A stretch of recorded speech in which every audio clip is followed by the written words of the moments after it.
Hello there, this is Mark, and I'm going to show you something that I have done. Um, One of my hobbies in retirement is to use my limited programming skills and a programming language that's relatively old, because that's the one that I learned on a long time ago. And since I'm not a real programmer, I didn't really see the need to learn any new ones. I could do whatever minimal things I wanted to do with the one that I had. So what I do is I write programs that play baseball board games. I know that there's some out there that you can buy. Strat-O-Matic has one. There's one that plays Sports Illustrated Baseball, and I'm sure there's other ones too. But I like to do it, see if I'm able to do it, and then I can make it play exactly the way I want it to. Of course, mine doesn't have nearly as many features and functions as the ones that you can buy because I'm a one-man show and um, I only do what I want to do um, in the program. So the first one I didn't spend a lot of time on was Sports Illustrated because that's the one I played as a kid.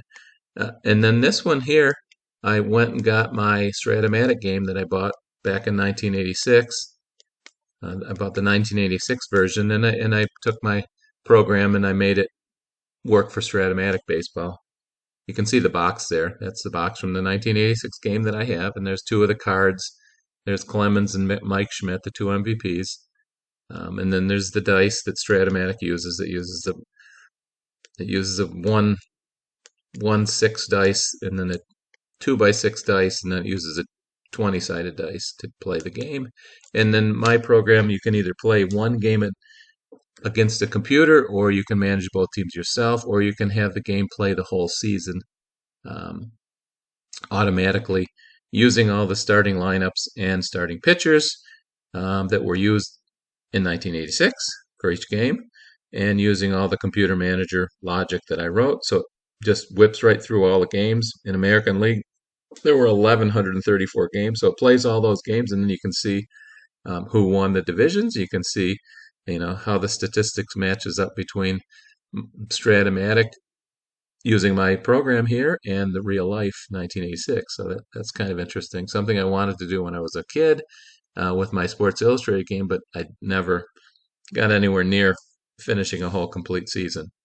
So I wrote the program so I could play a whole season and look at the results, um, which are interesting to me and compared to the actual results. So I'll do two videos here. This one, I'll play one game, show you how it works, so how computer manager works, and I'll do another video to play a whole season and show you how I made it do a whole season. We'll see how things turn out. So I'll play a game against a computer. So this game doesn't have a mouse. It's just keyboard driven because that's all it really needs to do. It's pretty simple.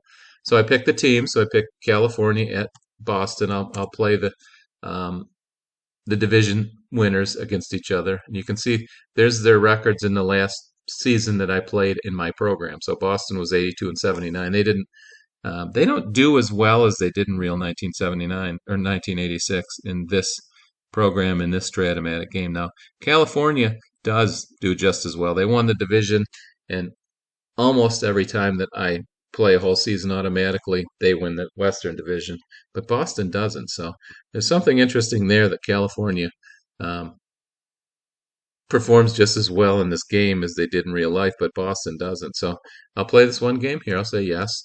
I'll say that California will be managed by the computer. So here's my choices of starting pitchers for my Red Sox. And I color coded this like Sports Illustrated did because I kind of like colors in these games. So a hit is a green, an out is red, a strikeout is blue, a walk, hit by pitcher, catcher, X chart is yellow, and then the singles and home runs that are impacted by the ballpark effect based on what ballpark you're playing at, I made those orange instead of green, just so you can pick them out. And the stats there are the stats from real 1986. So in real 1986, Roger Clemens, the Cy Young Award winner and the MVP, was 24 and 4 with 2.48 ERA. So he had a really, really good year in 1986. And you can tell here, if the dice is rolled a 1, 2, 3, it's a batter card. If it's 4, 5, 6, it's a pitcher's card. So these are the pitcher's results, and I show you as you're picking your pitcher um, for the one game how he pitches against left-handed hitters and right-handed hitters. So the first line of colors that you see is Roger Clemens versus left-handed hitters. The first group of boxes are if you roll of number 4, and each one is it'll be then you roll the 2x6s, so it's a 2, 3, 4 up to 11. So those are those boxes there. They're you can see red, red, red, red, blue, red, orange, red, red. So that is against the lefty hitter with a 4. And then the middle section is if you roll a 5, and then the right section is to roll a 6. And you can see there's a lot of red and blue in Roger Clemens, which is good for the pitcher because those are outs, and not so much green or orange because those are hits for the hitter. So you can tell by this chart the ones who have more red and blue are better pitchers, and the ones who have a lot of green are not so good pitchers. And you got to figure out if the green is in the middle, those are like the 6 and 7, so those numbers come up more frequently than if the green is in the beginning or the end of one of these groups of colors. So you can see Bruce Hurst on dice 5, his green are right in the middle there, and those are numbers that on a 2x6 dice come up more often than the ones that would be on the far left or the far right of that group. So that's that. So I will pick Roger Clemens because he's the best pitcher here. They pick Kirk McCaskill, and they'll say yes to that. And here's a lineup that the computer manager selected. And the computer managers randomly picks a lineup from all the lineups from all the 162 games that were played by the Angels. So this is one of the lineups that was used, and this is the one that they picked to play against me. Now I have to pick my own lineup. I can hit 55 and it'll go just randomly pick one from 1986, and I'll use that, but I don't want to do that. I will do my own lineup here. I'll start with 3 come at second base, which is Marty Barrett at second base. I'll have Wade Boggs bat second, play third base. Batting third will be Jim Rice in left field. Batting fourth will be at DH, Don Baylor. Batting fifth can be Dwight Evans in right field. Batting sixth can be Tony Armas, the center fielder. Batting seventh, Bill Buckner at first base. Then Rich Getman at catcher. Now I just need my shortstop, and I'll show you that I can't pick any number that I already picked. So if I try to make 1 the shortstop, it won't let me do that because 1 is already in the game. Or if I try to make someone who's not a shortstop play shortstop to start, it won't let me do that either. I put Mark Sullivan at 12, try to make him shortstop, it won't let me do that. Now, it will let me, during the game, pinch hit for a shortstop with anybody, and then the player gets put in a shortstop, and then you have to change him. Otherwise, he's playing out of position, and he's rated very poorly. So I'll go ahead and use Ray Quinones as my shortstop. I'll say, yes, here's my lineup. So all the pictures of all the players from 1986, and we start off. Here's my field. It's Fenway Park. There's the cards of the Roger Clemens pitching against a left-handed Rupert Jones. So that's his card against left-handed pitchers, and there's Rupert Jones cards on the left there. That's his card against a right-handed pitcher. So I show you what you would be looking at if you're playing the game. Now, in the game, there's no color, so you'll be looking at what I showed on the first screen of the game, just those kind of black and white cards. I added the colors here because I like colors. And what else you can see on this page is Rupert Jones batting statistics. Now, those are not the ones real statistics from 1986. Those are the ones of the games played in my program. So Rupert Jones hit 251 with 23 homers and 59 RBIs in all the games that were played in this since the statistics were zeroed out the last time. So I automatically played a season before I did this one game. So that's a season's worth of Rupert Jones in Strat-O-Matic Mark Anderson computer program baseball game, not 1986 real stats. Okay, so then the options of the game are keyboard driven, so it's real simple. B is bunt, H is hit and run, I is infield in. But if I hit X, then it can show you all the options. There's all the options that you can do. And since I'm playing the computer and I'm in the field, I can only do the ones in the field. So I can intentionally walk somebody which isn't on this chart. I gotta fix that. A W is intentionally walk. I could bring the infield in. I could bring a pinch. Uh, I could bring a relief pitcher in. I can do those kinds of things, but I can't do the batting things because I'm not managing the batting team right now. So I go back to this. If I hit D, it'll show me my defense, and I can, move people around. I could do a replacement with a substitute, but I just wanted to show you what it looks like. There's all my defensive ratings of all my players, and you can see each player has a defensive rating 1 through 4. That's the first number. 4 is bad, 1 is the best, and then they have an error rating. That's the second number. The higher number, the more chances of the player making an error. And then the third number, if he has third numbers, is its throwing. And if it's a negative number, they're a good throwing fielder, which will slow down runners attempting to take an extra base. So that's the defense. Now, if I want to just hit away, I just hit spacebar. So I roll the dice there for Rupert Jones, the first batter of the game, and it rolls a 4 and a 12. So the 4 means you go to Clemens' card there under the 4, and then the 12 is down at the bottom, 2 through 12. So the first batter grounds to the pitcher. So G1B comes on Roger Clemens' card, which is a ground out to the pitcher. Each ground out and fly out is ABC, and the ABCs in Strat-O-Matic determine what happens to the runners. But there's no runners here, so it doesn't really matter if it's an A, B, or C. It's just a ground out to the pitcher, so that's 1 out. Wally Joyner comes up. He rolls a 1 and a 9. So you go to Wally Joyner's card, and you can see the 1 is the first column, and there's 9, which is a single to center field. So Wally Joyner's on first. Here comes Doug DeSense's. He rolls a 3 and 11. You can see on Doug DeSense's card, a 311 is a G5A with a plus. The plus means it gets changed for the infield in, but infield's not in. So a G5 is a grounder to third. A means double play. So that's the end of the Angels' first inning. Here comes Marty Barrett. He rolls a 3 and a 7. If you look at Marty Barrett's card, under a 3, got a lot of outs. And a 7's a ground up to short. He needed to roll a 1 and not a 3. Because there's his hits over there. You can see him in green. It's easy to see with these colors. Wade Boggs rolls a 3 and an 8. You can't see that highlighted too much because the 8 there under the 3 is right in between 2 yellow walks. And I'm highlighting with yellow, so you can see on the sides better than up and down. But that's a fly out to right. Jim Rice a 5 and a 5. That goes back over the pitcher's card. Kirk McCaskill, a 5 under the 5 is a strikeout. So that's the end of the Red Sox first inning. So we turn over the top of the second. Reggie Jackson leads up. Reggie rolls a 6 and an 8. Go back over to Clemens' card, and that's a strikeout. I roll all those dices, including the 20-sided dice every time. Sometimes the 20-sided dice is needed, sometimes not. This time it's needed. We rolled a 5 and an 11 on Roger Clemens' card. That is a ballpark impacted home run. So you look at the Fenway Park ballpark chart, and in my game, one of my objectives is to show everything that you would see if you're playing the actual board game. So if you get a ballpark impacted single or home run in the game on the batter's card or the pitcher's card, you need to look at a ballpark effect chart for the field that you're playing on, which happens to be Fenway Park. And you can see there it is there. It was a home run impacted. So you roll the dice. Right-handed hitter, which is Brian Downing.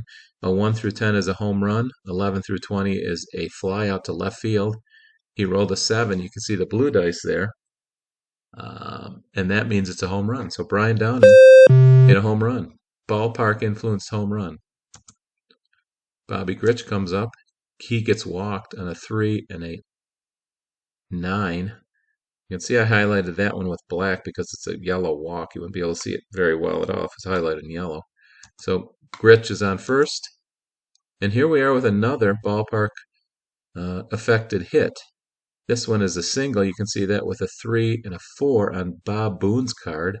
Then you look at the Fenway Park chart again, and you look at your 14-sided dice, or your 20-sided dice is the 14. So 1 through 15 for a right-handed hitter turns out to be a single.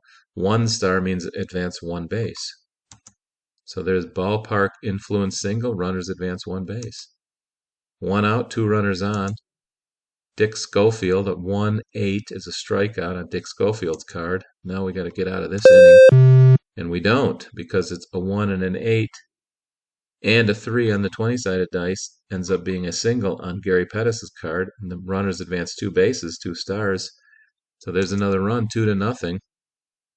Here's Rupert Jones. Rupert Jones with a 2-10 grounds out to the pitcher. So that's the end of that. 2 runs for the Angels.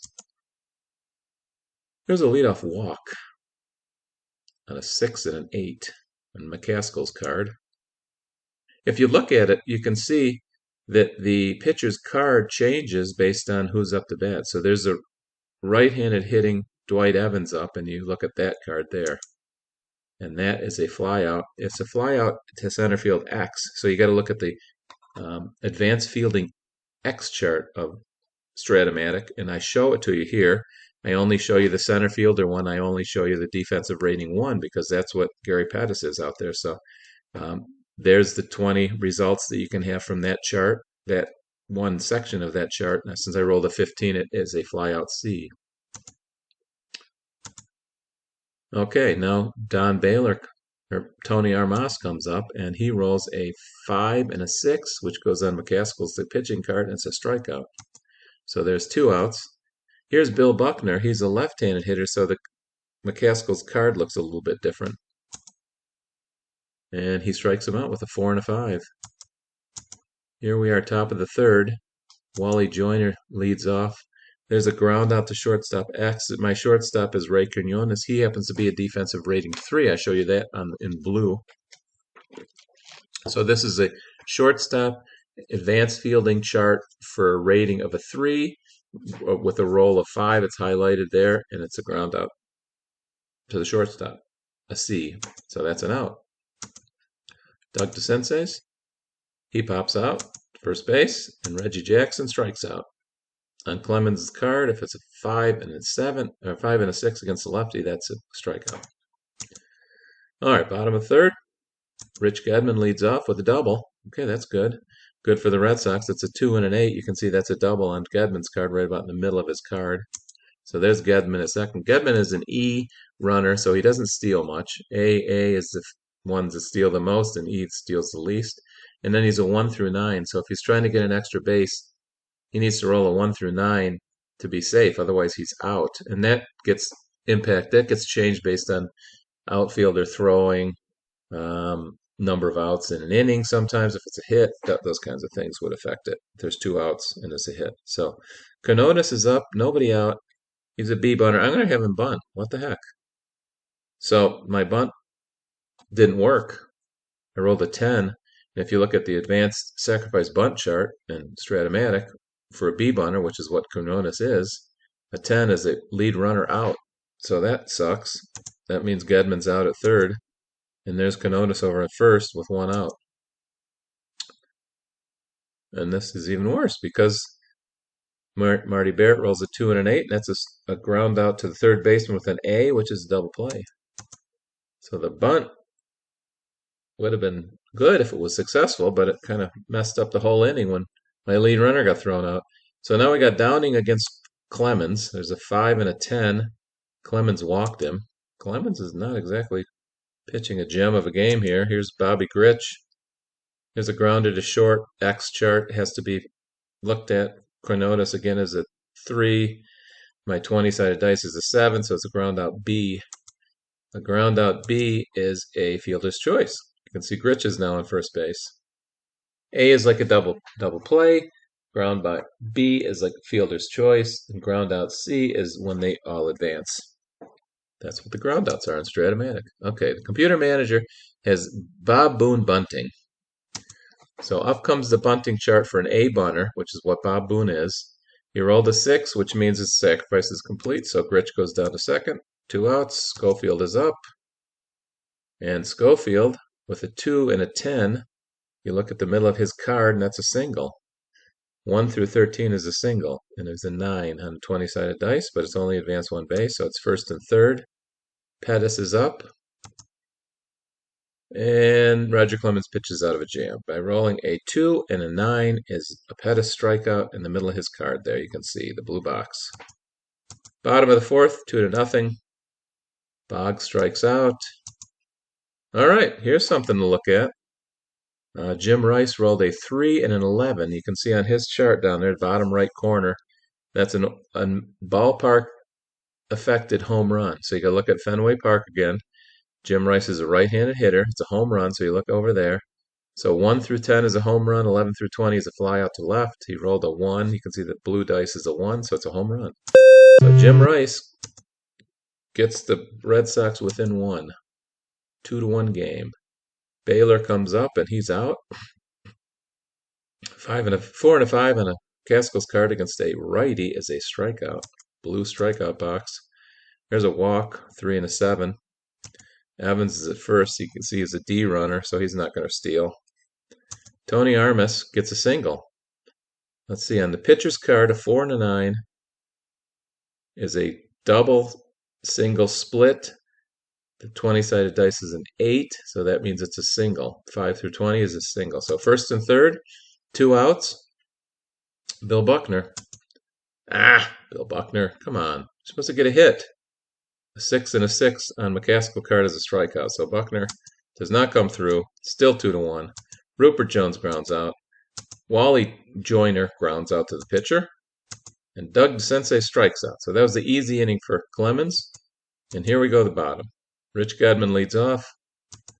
Gedman singles. He rolls a 1 and a 9, and a 9 on the 20-sided dice is the single. All right, Quinones is up. I could bunt with him, or I could just pinch hit. I think I'll just pinch hit for him. Let's see, I got right-handed pitcher McCaskill in there. My lefty hitters are Lyons or Mike Greenwell. I'm going to pick Mike Greenwell to pinch hit. He turned out, this is when he was really young, 1986. So there's Greenwell's card against a righty. See if we can move.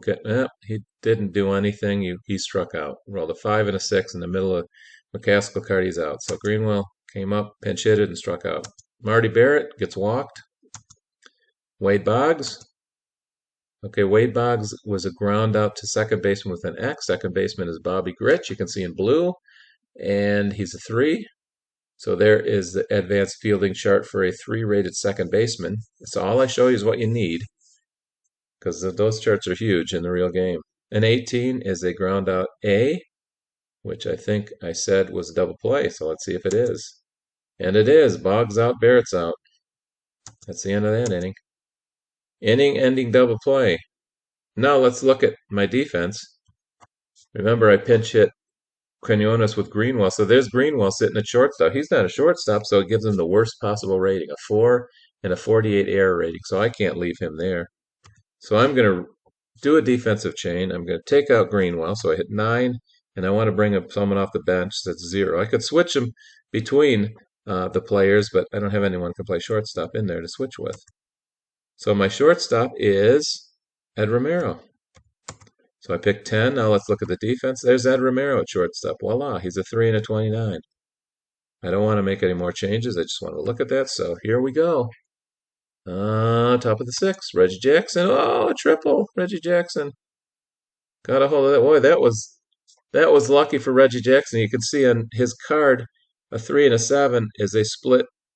And I show it red because most of the time it's an out, but a 1 is a triple, and that's what he rolled, a 1 with the 20-sided dice. So any other number, 2 through 20, would have been a fly out to center field, but a 1 is a triple for Reggie. So there's Reggie at third base. Let's see if I play the infield in, if that makes any difference. So it tells me the infield's in. Brian Downing strikes out. That's good. Maybe infield in again. What the heck? Let's try to hold that runner at third. Oh, infield in didn't matter because Bobby Grich rolled a 1 and an 8. Turned out to be a double. So there's Grich at second, having knocked in the third run for the Angels. Bob Boone comes up and he pops out. Here's Dick Schofield. Oh, Dick Schofield, little shortstop. Dick Schofield got a hold of Roger Clemens' fastball there, or whatever he threw him, on a 6 and a 4 and a 20-sided dice 2. Look at that. There's only 2 green boxes. There's hardly any green boxes with Clemens against right-handed hitters, but that's one of them. So that's a 2-run homer for Dick Schofield. Now it's 5-1. He flies out. Red Sox gonna have to score a lot of runs here. That's a good start. Jim Rice gets a walk. Don Baylor comes up. Come on, Don, you gotta have a hit. Don Baylor did not get a hit. He rolled a 5 and a 12, which is a fly to left field. Here's Dwight Evans. He gets a walk. That's good. Rolled a 1 and a 5, so that on Evans' card is a walk. You can see that over there on the left. Here comes Tony Armas. He was a good hitter, Tony Armas. Tony Armas did not get a hit. He rolled a 6 and a 2. That's over the pitcher's card. That's a fly to left. We need something. We gotta score some runs here. Come on, Bill Buckner. Let's do it.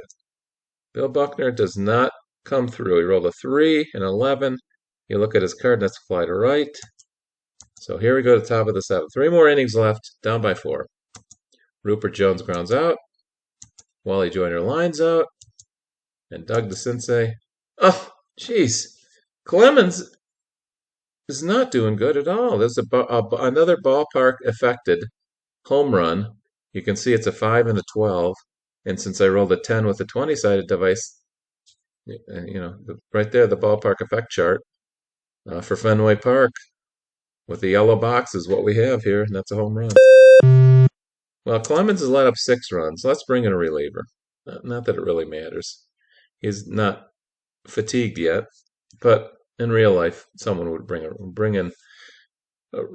It's kind of game's out of hand, so we'll bring in Steve Crawford. So there's Steve Crawford on the mound. His endurance level is 1 inning, so he comes in and is immediately at a point of weakness. So if he lets up too many runners and too many runs, he becomes fatigued. First, you get point of weakness when you reach your endurance inning, and then you become fatigued if you let up too many hits and runs. So let's see what happens with him. He strikes out Reggie Jackson, and that's the end of the inning. All right, you can see Kurt McCaskill has reached his point of weakness. His 7th inning, and his is a 7, so there he is. There's a single. Rich Gedman's on first base. There's Ed Romero. Ed Romero doesn't hit very well. I don't have any other shortstop, so I'm gonna let him hit. He strikes out. Here's Marty Barrett. He flies out. Here's Wade Boggs. Come on, Wade Boggs. Look at Wade Boggs hitting 350. He should get a hit.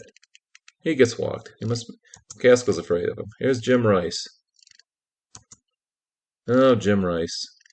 Jim Rice ground to the first baseman. We gotta look at the advanced fielding chart. Rolled a 5. He's rated number 1. They've got good defense. We're gonna look at their defenders next time they're in the field. Here's top of the 8th. Brian Downing. We still got Steve Crawford, and he walks him. Bobby Grich. All right, here's something that we got to talk about. So here's a runner on first base, and the result was a 4-7 on Crawford's card. You can see it's highlighted in yellow. It's a single to left. It doesn't say whether Downing is going to go 1 inning or 2 bases. So it gives you the option. The manager of the batting team can decide whether Downing's going to try for third or not. So Downing's 1 through 11. So if there's no adjustments, if he throws 1 through 11, then he's going to be safe. 12 through 20 is out. But there are adjustments. So it was left fielder. Our left fielder, Jim Rice, happens to be a 0, so there's no effect on that. But if you're going from first to third in Strat-O-Matic and the hits to left, you are reduced by 2 because the throw is so short. So instead of 1 through 11, that'd be 1 through 9. So the computer manager is telling us that he's stopping Downing at second because 1 through 9 is not a good enough odds of making it to third, so he's going to hold him at second. So there's Downing at second, Grinch at first. Nobody out. Up, Crawford. Crawford's starting to leak out a little bit. So that was a fly to center fielder Tony Armas, who's 4, which is the worst you can be. You roll an 8 on your 20-sided dice, and it's a single with 2 stars, which means Downing scores. So now you can see fatigue has hit Steve Crawford because he's let up runs and runners, and he was already point of weakness. So we're going to relieve him because on fatigue pitchers, if you get a result that has a little black circle next to it, you can see on his card, that becomes a hit. It gets changed from an out to a hit because he's fatigued. So I don't want to have him in there anymore, so I will bring in another reliever. This game is still kind of out of hand, so I'll bring in Mike Brown. I'll save my good relievers for close games, I guess. That's kind of more realistic. So it's 7-1. Here's Mike Brown against a right-handed hitting Dick Schofield. And here's another decision by the computer manager. This time it's a double to center. You can see that on Mike Brown's card. The four, a 4, and then a 5 down there. So that means Gritch scores, and we get to decide whether Bob Boone is going to try to score or not. My outfielder is my center fielder. He's got a -2 throwing. So Tony Armas is a 4 defense, but he's -2 arm. So that means Boone not a 1 through 9 to score. He's a 1 through 7 because it gets adjusted down. So the computer manager you can see in the blue box is stopping Boone at third. So he's not going to take any chances of Boone scoring. So Gritch does score. And there's second and third. Now one of the things I can do is walk people. Yeah, I'll do that. Why not? I'm going to walk Gary Pettis to load the bases. I'm going to force out. Then I'm going to bring the infield in. There we go. Infield is in. You can see that. Now I'm going to pitch to Rupert Jones. And all that work, and they just walks him. Rolls a 6 and a 9, so it's a walk. Mike Brown is not doing very good. I'm sick of Mike Brown already. I'm going to bring in Joe Cimbito. See if he can do any better. Joe Cimbito is endurance 1, so he's automatically in point of weakness. All right. Get a ground ball to Buckner over at first base. It's a ground out C. A ground out C means runners advance 1 base in this game of ours called Strat-O-Matic, so that means another run is going to score. Schofield skedaddles home. Second and third with 1 out. Doug DeCince's up. Oh, the wheels have completely fallen off the Boston Red Sox. So Cimbito lobs in a pitch, and it's a 4 and an 8 on Cimbito's card, and it's a double to left. Both runners score on a double. So there's DeCince's after he doubled home 2 runs. Reggie Jackson comes up. Finally, a break for the boys from Beantown. A 3 and 11 on Jackson's card is a ballpark-affected single. So I look at the Fenway Park chart, and I look at my 20-side dice, which is a 20. And luckily, 20 is an out. Everything else would have been a single. So Reggie Jackson lines out to second base instead of getting a single. So there's 2 outs. Here comes Brian Downing. This is ridiculous. A 4 and a 7 on Cimbito's card is another double. So it's now 13-1. Cimbito is in there trying to put the fire out. He gets Gritch to ground out. All right, Don Baylor leads off the bottom of the 8th. This game is totally out of reach. He walks. McCaskill. There's a single. It's a ballpark affected single, but since I rolled a 5 with my 20-sided dice, it's a single. So I got 2 runners on, nobody out. Tony Armas comes up. All right, the computer manager has seen that Kirk McCaskill is now fatigued. He's let up enough base runners, and he was already point of weakness that he's now fatigued. So part of the logic of computer manager is to take fatigued pitchers out. So he takes out McCaskill, and he puts in Doug Corbett. And Corbett gets Armas to fly out. He's going to get Buckner to line out to second base. So a fresh Doug Corbett is starting off good. Doug Corbett against Gedman. Gedman grounds to the shortstop Schofield, who's a 1 defensive rating. It's an advanced fielding chart decision with a roll of a 16 is a ground out. So look at that Corbett. He comes in, gets him out 1, 2, 3. Nobody scores. Cimbito's still out there, laboring away. A 6 and an 8 is a single. Bob Boone's on first. Dick Schofield. There's a grounder to shortstop Ed Romero. He's a 3. There's a fielding chart for a shortstop who's a 3. And a 5 is a ground out C. C means runners advance. So Bobby Boone's on second. 1 out. Oh, computer manager has decided to bunt. That's interesting. Gary Pettis is an A bunter.